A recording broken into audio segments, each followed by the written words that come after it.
When I saw the trailer for A Great Awakening, I was shocked beyond belief. I asked myself, is that George Whitefield?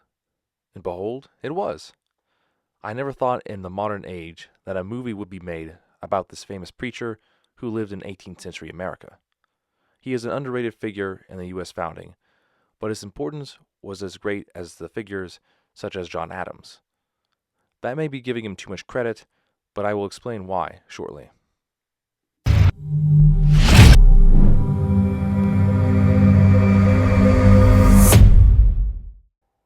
In the trailer, we see that much of the movie's story centers on the friendship between Whitfield and Benjamin Franklin.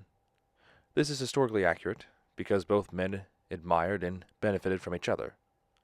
When Whitfield left England for the North American colonies, he had a gospel message to share, and one of the best ways to spread it was through the newspapers. Franklin owned a newspaper shop in Philadelphia and recognized the financial value of printing Whitfield's sermons. A deal was made that laid the foundation for their partnership and friendship. Franklin was not personally moved to convert to Whitfield's Calvinist Christianity. At this time in his life, he was critical of Orthodox teachings and was not part of any church. However, he saw the Reverend's message helped his community and the colonies as a whole. This trailer shows scenes of Whitfield preaching to the masses and admirers traveling miles to hear him speak. Whitfield was so influential with his passionate message of salvation that he attracted tens of thousands of people. His largest revival was estimated to have had around 20 to 30,000 attendees. Now, to put this into context, the population in the North American colonies was small and spread thin, and they had only horses to ride to get anywhere, which made traveling quite difficult. Yet, with that being the case, he still managed to attract enough colonists to that single meeting, which equaled the population of New York City at the time. Everyone would have heard of Whitfield, or would have known someone who had witnessed one of his sermons. He was indeed the most influential religious leader alive in mid-18th century America. One issue I could have with the movie is that it may not be as nuanced in its portrayal of Whitfield and his relationship with race and slavery. In a few scenes, we do see black people as either free or enslaved.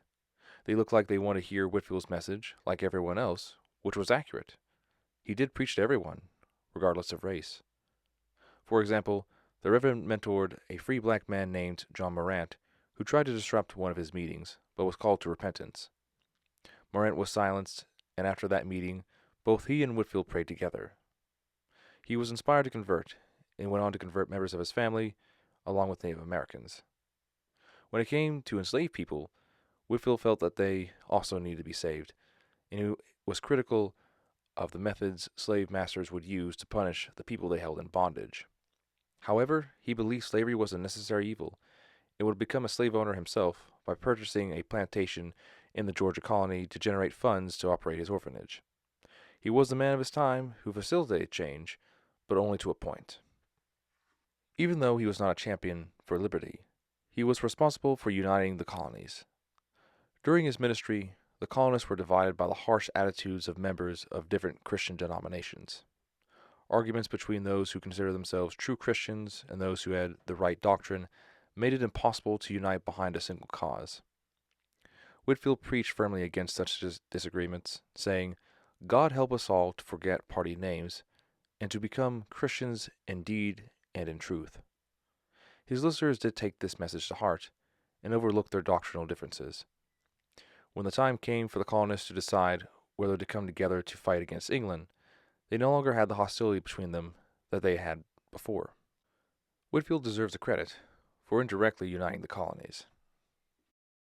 Aside from my analysis of the historical accuracy, as someone who watches movies for entertainment, I am skeptical yet hopeful. This looks to be a Christian movie, and sadly Christian movies have the reputation of being cheap, poorly written, and corny. However, over the last few years, we have seen some awesome Christian-inspired movies and shows from Angel Studios that have challenged Hollywood's big studios. The CEO making A Great Awakening looks like it may be their first film, so we can only go off of this one. But the trailer looks good, so I am hopeful and will certainly try to make it to the theaters to see it if it is available in my area. This wraps up the video. I hope you all go see the movie, leave a like, comment, and subscribe. Take care, and do not abandon reason for madness.